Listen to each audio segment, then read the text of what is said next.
50,000 IT layoffs, fired, just like that. Real estate hit hard. These are headlines that are sending shockwaves across India's Silicon Valley, Bengaluru. But is this really a crisis or just another, say, market correction? I'll break it down for you. AI-driven automation is reshaping jobs and industries. The hardest hit, software developers, as AI can now generate code on its own. Financial analysts, as AI predicts market trends better. Customer service agents, as AI chatbots don't need breaks and they speak multiple languages. But still, many people are debating whether this is an actual crisis or just media hype. Some say that companies are cutting IT jobs but acquiring land for AI data centers. Others argue that Bengaluru's real estate market won't crash overnight. Many believe that landowners will just simply adjust rents to recover losses. So is real estate really in trouble? For millions, home is a perpetual scramble. Bengaluru's real estate market has seen drastic shifts. House prices have surged due to speculative investments. Rental costs skyrocketed. All of this has made housing unaffordable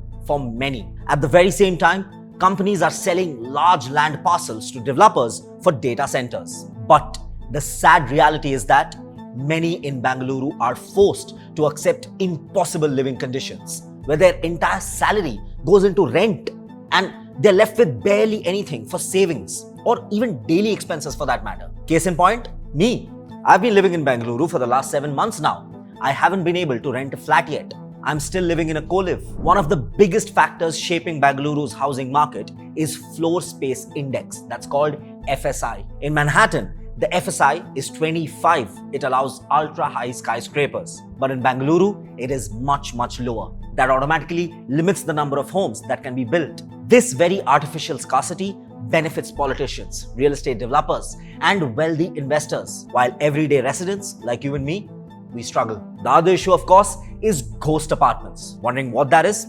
Let me tell you. Thousands of homes just sitting empty because they are used as investment assets rather than housing for people. Bengaluru's rental market is also shifting rapidly. Landlords are asking tenants for things like LinkedIn profile, company websites, in some cases your own personal website before approving rentals. Rental applications are becoming way more selective.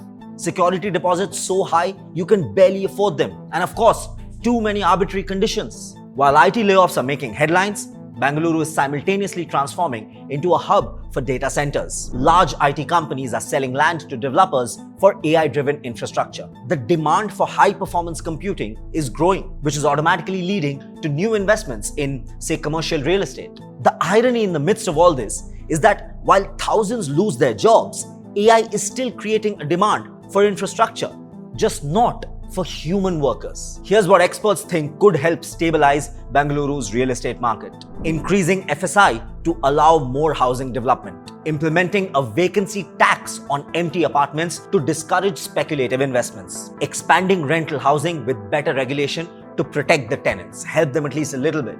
And lastly, cracking down on black money transactions that inflate real estate prices. Singapore, Vienna, Tokyo have implemented policies that prioritize housing for residents over speculative investments. If they can, why can't India? Karnataka and Bengaluru could take similar steps to ensure sustainable urban growth. A home is not just a property, it's a foundation for life, for families to grow. But when housing becomes an investment game rather than a basic need, what does that even mean for the future of people of Bangalore? Are we building a city for people or just for profits? What do you think? Should Bengaluru's real estate market be more regulated? This conversation is just the beginning and we want to hear from you. Tell us in the comments. If you're an IT employee or someone working in tech, let us know what you think. We want to read the answers, make them long. And of course, for more such stories just like this from the world of AI and tech, don't forget to subscribe to AIM TV because think AI, think AIM.